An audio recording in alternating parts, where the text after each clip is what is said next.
United States Tobacco Company, makers of Old Briar Pipe Tobacco, Model Pipe Tobacco, Encore Cigarettes,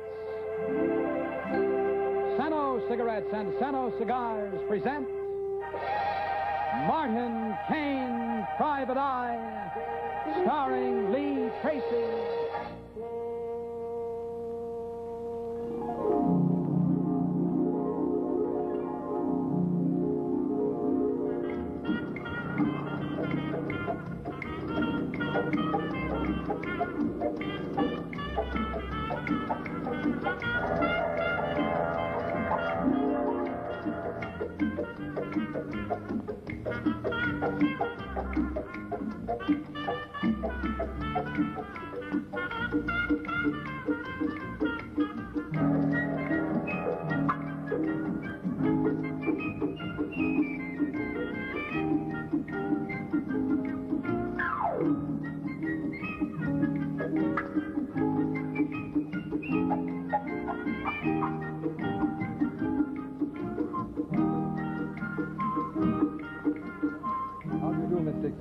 It's my very pleasant duty to bid you welcome on behalf of Radio Bermuda and of all the friendly people in our beautiful island. Thank you. I know you're going to have a wonderful 2 weeks at the Royal Oleander. It's one of our very best hotels. You'll probably have one of those marvelous private bungalows, you know. Oh, by the way, is this your first visit to Bermuda? Oh, no, I was here last May. Good, then I shan't have to tell you about the many wonderful things you're going to enjoy. Perhaps you'll be good enough to tell us something about how you became the Cosmo Beauty Queen. Oh, well, there really isn't much to it. You see, the Cosmo Cosmetic Corporation decided that this would be their coronation year, too. So they had a contest, and I was chosen queen, and we're going to go all over the United States, and we'll have a Cosmo coronation ball every place. And, well, I think there's going to be one here at the hotel this Saturday night. Oh, that's right. And incidentally, Miss Dixon, what's all this I hear about a $100,000 crown that you're supposed to wear? Oh, that's the Cosmo crown. It's really beautiful. It's just full of diamonds and rubies and things. Well, is it really worth all that money? Oh, it certainly is. Well, they even sent a detective along to take charge of it. A detective? Uh-huh. By Jove, you know, I don't think I care very much for his job. No.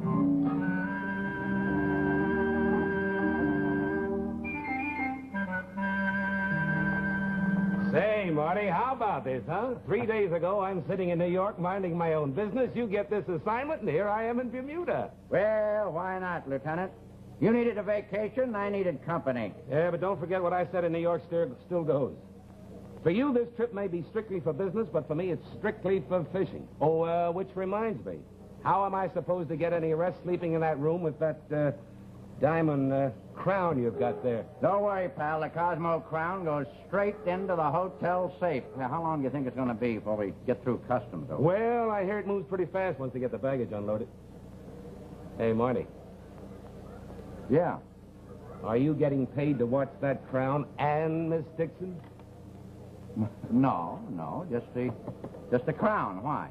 Well, of the two, it seems to me you've been watching Miss Dixon more closely. Frankly, Lieutenant, if this thing were built like Miss Dixon, it would stand an even chance. Uh-oh. He's still at it. Him again. Hey, he hasn't let that poor girl alone during the whole trip. What's his name, anyway? Peter Farnham. But judging by the way he was acting on board ship, I'd say he'd like to be known as a sea wolf. Know anything about him? What's he do? He's rich, and he's boring. He's a pain in the neck. Sheila, darling, you were simply magnificent on the broadcast. I heard every word on my portable over at the Will you please baggage stop counter. that? It makes me nervous. Now, I've got to be going. But, darling, there's no hurry. They haven't unloaded the baggage yet. And I do have something very important to ask you. Will you have dinner with me tonight? No, Peter, I won't. And don't bother to ask me tomorrow night, because I won't have dinner with you tomorrow night or any other night. Now, will you please stop, But, Peter? darling, you said... Maybe somebody bothering you? Well, Mickey Silo, what are you doing here? Well, I read in the papers you were arriving. Is this bird bothering you? I'll call you at the hotel, darling. Darling, what's he all about? Oh, he's just a pest. You know how some men act on boats? Yeah, I met you on a boat, remember? About a year ago. Goodness, it's a long time, isn't A it? real long time, and twice as long without you. You shouldn't run out on a guy like the way you did. Makes a fella nervous. Wonder how long I have to stay waiting around. Oh, not long. But you really come back in style, a queen. Is Your Highness going to have any time for a bartender? Mickey, I don't think so. You know, this kind of thing takes, well, all one's time. To be truthful, I don't think I'll be able to see you. No. Well, that's it, I guess. In case you decide you want to, you won't have to look very far. Lieutenant borrowed a new place, the Royal Oleander, the hotel where you're staying. Customs is ready if you're in a hurry to go. Oh, yes, thanks. Oh, Mickey, I'm sorry. Where you're going, you're going to have plenty to be sorry about. Bermuda is an island 17 miles long, sitting out in the middle of the Atlantic, looking like a beautiful sunset lying down for a rest. Maybe that's why the natives refer to it as Alcatraz in color. But to tourists like me, it looks like heaven on earth. Boy, what a beauty, huh? Yeah, she's that all right. But after what happened down at the dock, I'd say that beauty of hers is going to get her in trouble someday. She's the kind of a doll that the guys go daffy over. Yeah, and you know something? I'm beginning to think that you're one of them. Marty, I wasn't talking about her. I was talking about this fishing rod. Oh. I'll get it. Hello, Miss Mills. May I come in? Yeah, sure, of course. Oh, Miss Mills, this is Lieutenant Gray, New York Police Department. Hello. Miss Mills is connected with the Coronation Company. She's down here to do a little head work and go ahead and promote the coronation. How's things going? Oh, as far as my work's concerned, everything is just fine. But there's something I wanted to talk to you about. Something rather personal. Oh, Marty, if you two will excuse me, I think I'd better go arrange about that fishing boat. See you again, Miss Mills. It should take me at least an hour. Someday that guy's going to break a leg jumping at conclusions. Okay, Miss Mills. What is the trouble? The trouble is, I've been away from home for a week. Oh, don't tell me that you went off and left the electric iron turned on. This isn't funny, Mr. Kane. While I've been away, our little queen, Miss Dixon, has been seeing my husband. I got a call from a friend in New York this morning. That's not so good. Oh, you sure it wasn't just malicious gossip? I'm sure. Steve has been acting differently ever since I introduced him to that... Take it easy now. I can't take it easy. I love my husband, and I'm not going to stand idly by and watch that little monster take him away from me. No, you shouldn't. I also don't want to lose my job, and that's what I'm afraid I will do if I start in on her. I can just see the headlines. Cosmo Promotion Director scratches beauty queen's eyes out. You shouldn't do that either. Exactly. I happen to like my $15,000 a year, and that's why I've come to you. I want you to tell her to lay off, to cut it out, or so help me, I'll kill her. Now, this sounds more like a job for Dorothy Dix than a detective. I think you're wrong. I think that a few threats of what will happen to that precious career of hers will scare the life out of her. Tell her there'll be a scandal. Our queen likes that new throne of hers. And remember, it wasn't so long ago that she was spending most of her time sitting on bar stools. Maybe you're right. Well, whether I'm right or not, you'll get paid for your trouble. Well, with me, Miss Mills, getting paid takes it out of the trouble class. Good. Now, where do you suppose I'll find her Royal Highness? I suppose you could find her hanging around the neck of the nearest available man. Well, I'll have to make myself available. It's a small island. I'll find her. Sheila Dixon not only moved fast, she moved often. It was almost midnight when I caught up with her. I found her sitting on a bar stool. And our queen was not wearing her crown, but she was trying a nightcap. She listened to what I had to say, and then I listened to what she had to say. All very touching, Mr. Kane. But I'm just beginning to find out something about life. You just get what you go after. If somebody happens to be in the way, it's just too bad for them. And I'm not scared of any kind of publicity. I love it. For that Mills dame, you can tell her she can have her husband back when I'm good and through with him. As for you, dear Tracy, I'm through with you right now. So run along, little boy, and play with your little tin badge. Suppose you've been listening. Doesn't matter. You look awfully cute. You always did look cute. All you needed was a little more class. Oh, thanks. Time you get through work. About an hour? Where are you living these days? Oh, I got a little house down the road. What's the address? The Bermuda houses don't have addresses. They just have names. All right. What's the name? Lovebird Cottage. Why? Oh, no. Lovebird Cottage. Well, I'll tell you something, Nicky. When you get through work, you go straight home to your little Lovebird Cottage, and maybe you'll find a big surprise waiting for you.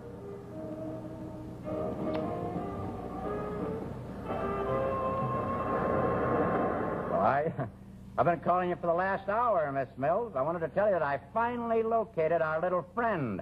Huh? Yeah. Oh, yes. I had plenty of luck. All of it bad. Mm-hmm. Yep, she gave it to me in clubs, diamonds, hearts, and spades. In fact, she threw the whole deck at me. I'm sorry. Oh, well, now, wait a minute. We'll find a way. Don't you worry. You just try and get some sleep, because I don't think there's any doubt that anything will interrupt the sleep of our little beauty in Bungalow 10.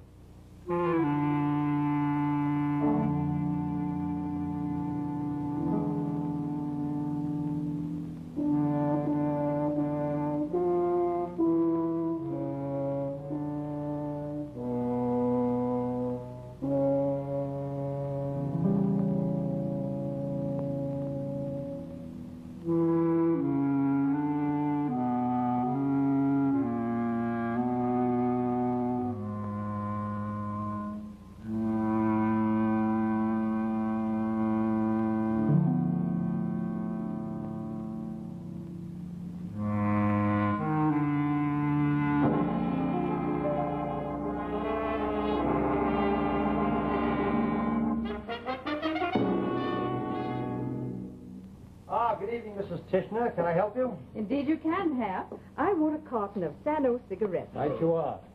Sano cigarettes, really great cigarettes with really less nicotine. They are great cigarettes, Hap, and not just because they contain less nicotine. What do you mean, Mrs. Tishner? Well, you remember the day you sold me my first pack of Sano cigarettes. I certainly do. I remember that you were worried about smoking too much. Yes, and you pointed out that it was the nicotine and not my smoking that was worrying me. Well, that's true. And then you explained that nicotine is removed from Sano cigarettes even before they are made, taken right out of the tobacco so that there's less than 1% left in. Mrs. Tishner, would you like a job behind the counter here? Well, it is an impressive story, Hap. Naturally, if there's less nicotine left in the tobacco, there's bound to be less in the smoke. That's right, Mrs. Tishner. Less than 1/10 of 1% nicotine in the smoke by actual scientific measurement. Less than any leading cigarette. Of course. But with all that nicotine taken out of the tobacco, the big surprise is the taste. You know, I think you should tell people beforehand just how wonderful Sano cigarettes really taste. Oh, I've smoked a lot of different brands in my time. But Sano cigarettes beat them all. And you may quote me. Thank you very much. I will. There you are. Thank you very much for coming again. Thank you. Bye now. Hi, Happy. Top of the morning. Well, thank you, Sergeant. The same to you. What are you hitting the Rover boys? Oh, not a word. But I don't have to know what they're doing. Let's see, 10 o'clock? By this time, they've probably been out fishing for an hour. Ah, some folks are most fortunate. Oh, cheer up, Hap. Maybe they'll bring you back something from Bermuda. Yeah, if they do, it'll probably be an onion. How are things at headquarters? Oh, pretty quiet, I'm happy to say. Well, that's good. You know, when business is bad for the police, things are good for the city. I better get along and see if they stay that way. So long, Hap. Bye. Hi there, Hap. Hi, Charlie. Well, what's new? Well, Charlie, for a pipe smoker like yourself, nothing could be newer or better than this. Model pipe tobacco, the larger, improved new pouch. Oh, my old favorite model in a brand new pouch, eh? Yes, sir, and contains 50% more tobacco for just 15 cents. Hap, you're now 15 cents richer. Thanks Thank you a lot. very much. Bye-bye.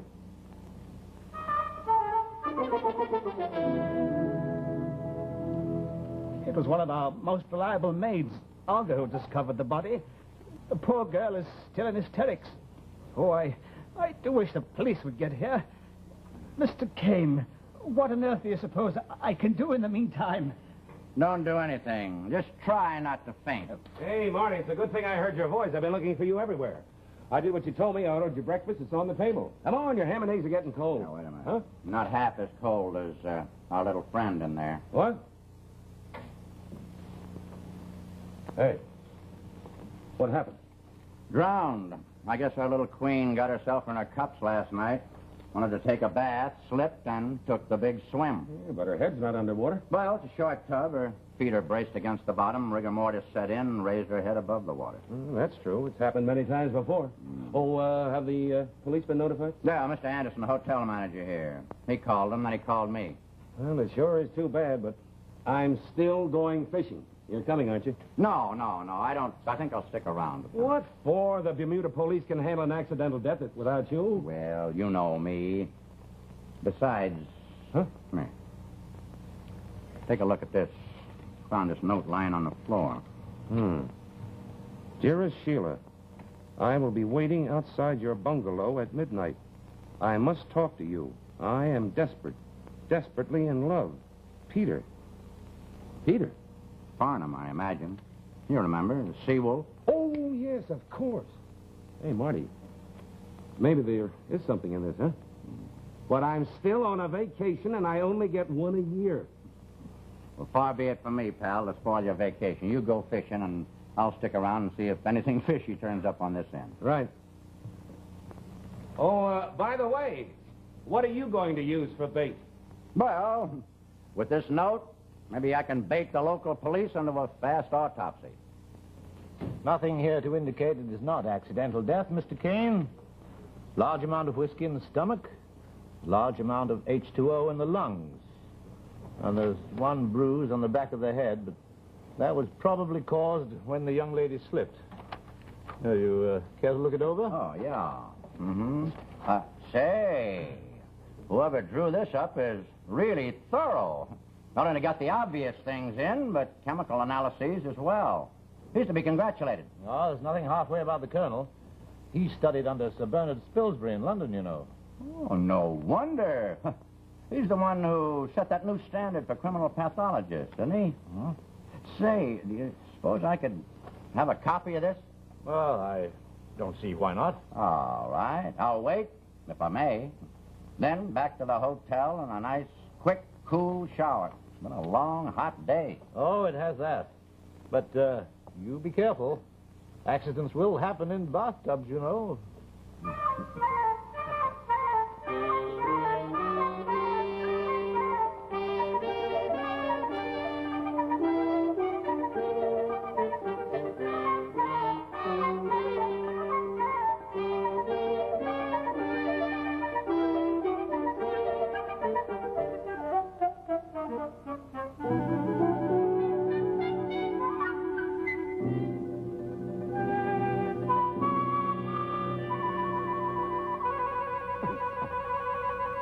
Bermuda police?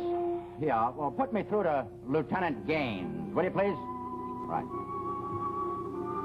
Hello, Lieutenant. It's Martin Kane. Say, I wouldn't have that guard removed from front of bungalow number 10 if I were you. I've got definite proof that Miss Dixon was murdered.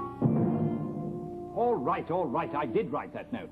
And I did see Sheila last night, and we did have a quarrel. I tried to kiss her, and she scratched me. But that's all there was to it. I was only with her for 5 minutes. And then I went directly home to wait for a telephone call I was expecting from New York. I see. Now, have you got anything else you want to tell me? Yes, as a matter of fact, I have. You are wasting your time when you might be spending it to better advantage elsewhere. Well, and exactly where might that be? The bartender down at the hotel, the one they call Nicky. He's more the type who would do a thing like that. Why don't you ask him where he was last night after midnight? That's a wonderful idea. I thought it was when I first had it. No. I didn't see her at all after she left here last night. I went straight home, straight to bed. Now, look, mister, 10 minutes of talking to you is long enough. The only thing you're going to get out of me now is a drink. If you can pay for it. Hey there. Lieutenant Gaines here. Oh, hello, Kane. I'm glad you called. No, nothing definite with us. I'm just sitting here changing my report to accidental death, from accidental death to death by violence. And then I expected a few more angles I want to tackle. Oh, by the way, we questioned that Lewis and Mills girl. Yes, she didn't have very much to offer, other than a suggestion that we question you. Yes, she said you had a bit of an argument with Miss Dixon yourself last night. Oh, you did? Well, I don't blame you. Yes. Oh, yes, it's a very good thing you told us about it yourself. But if you meet the young lady, don't go popping her into a bathtub. We've got enough on our hands right now. All right. Goodbye. Of course I told them you had an argument with her. What did you expect me to do? One doesn't lie to the police. One tries to help the police.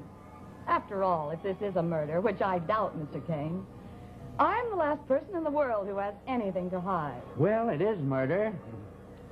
And I guess I'm just naive enough to somehow get the idea that you do have a motive. Well, if you do have that idea, you're very wrong. I suppose you told the police where you were when I was trying to get you on the telephone after midnight last night. I told them I took a bicycle and rode out to one of the beaches. I sat looking at the ocean and thinking. I saw that dress you had on last night. Bad for riding bicycles. I changed my dress. Sure you don't want to change your story?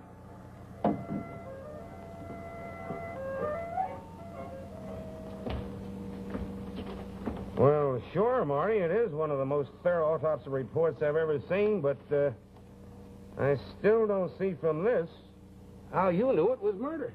Well, look again. What did they find in the lungs? Well, what would you expect? H2O, water. Lieutenant, in a bathtub in most Bermuda hotels, including this one, you'd expect to find something else. What, fish? I certainly couldn't find any in the ocean all day. No, not fish. You see, on the island of Bermuda, they depend solely on the rain for their fresh water supply. They catch it on those white roofs with those little steps in it, and they store it in tanks. That's where all private homes get their entire fresh water supply. But the hotels, they can't store enough to take care of the drinking water and the baths and the showers and so forth. So they dig wells. And the well water has a considerable amount of salt in it. Oh, I see. So the lack of salt in the girl's lungs showed that she was drowned in fresh water. And was not drowned in that hotel bathtub. The chances are she was drowned in a tub in some private home. As for who did it, well, I just figured that the guy who told me the biggest lie. He'll be over here in a few minutes. I telephoned him and asked him to drop around. Would you like to know who I think did it? Are you kidding? Of course I'd like to know. All right. I think it was... Light out. Marty, are you all right? Outside of being half scared to death, I'm all right. Hey, is there another light around here somewhere? Yeah, I'll get it. That was Lieutenant Gaines' voice I heard out there. Chaps all right in here? Yeah, we're okay, thanks. Oh, we were having another look inside Bungalow 10. We're passing here, and we saw someone come dashing out of the oleander bushes by your window. So we took after the intruder. The intruder get away? Well, heavens, no. We can't have people running around the island taking pot shots at the tourists. Sergeant, bring him in here, please. Lieutenant, I believe you are about to meet the murderer.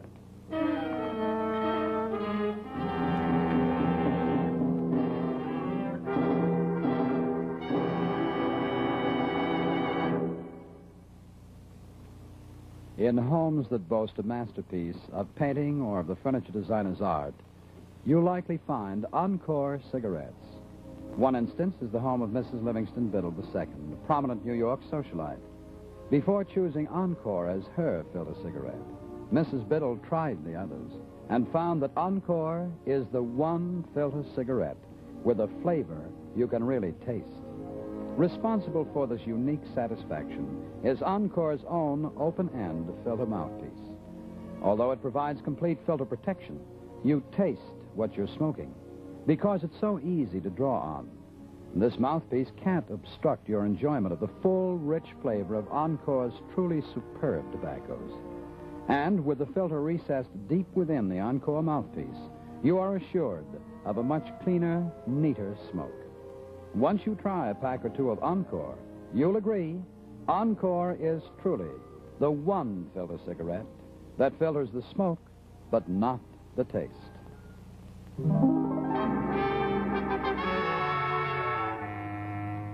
Your attack on Mr. Kane does two things, you know. It makes you guilty of attempted murder, and it establishes you definitely as the type capable of having killed that girl. I have yet to meet a murder suspect who didn't have a story. You care to tell yours? I got a story, but who's going to believe it? Well, they can't hang you for trying, and maybe they can if you don't. All right. Last night was an accident. Sheila was drinking. She said she might be waiting for me at my house. Yeah, she was waiting, all right. Dead in my bathtub. She must have tried to sober her up, decided to take a bath, fell, and hit her head, and that was it. Well, why did you move the body? Well, I got panicky. Who wouldn't? I rolled her up in a blanket, threw her in my car, and brought her back to her own bungalow. I filled up the tub with water and rolled her in. I figured that was it as far as I was concerned. Too bad you did it, Mickey. I didn't do it. Whoa. Oh, I mean, it's too bad you decided to throw that knife at me. You know, Lieutenant, this isn't the one that I said that you might meet the murderer. This isn't the party that I called to come over here. But maybe that is. Come in. What is this? Well, I'm glad you made it before I got through. Lieutenant Gaines, I think you better stand by the door. This gentleman might suddenly find the need of some fresh air. I demand to know what this is all about.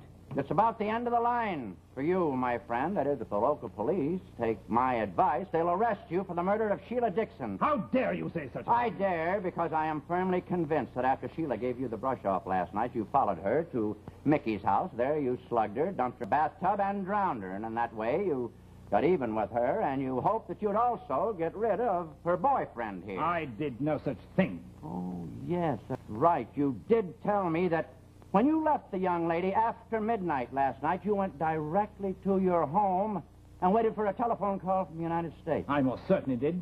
Well, did the call come through? Why, of course it came through. Yes, it did. It did. Well, we could check with the telephone company. Except that in Bermuda, the overseas telephone service shuts down after 10 o'clock. Well,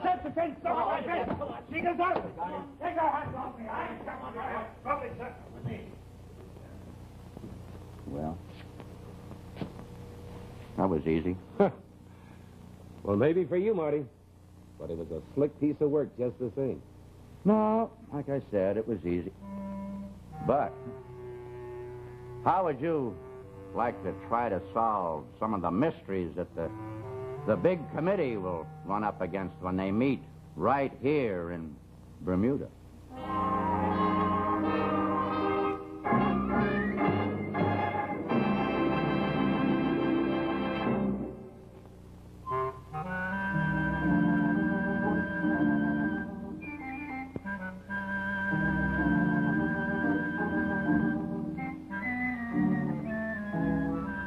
Fred Utel speaking, reminding you to tune in Martin Kane, Private Eye, starring Lee Tracy at the same time next week. Presented by the makers of Encore cigarettes and Sano cigarettes.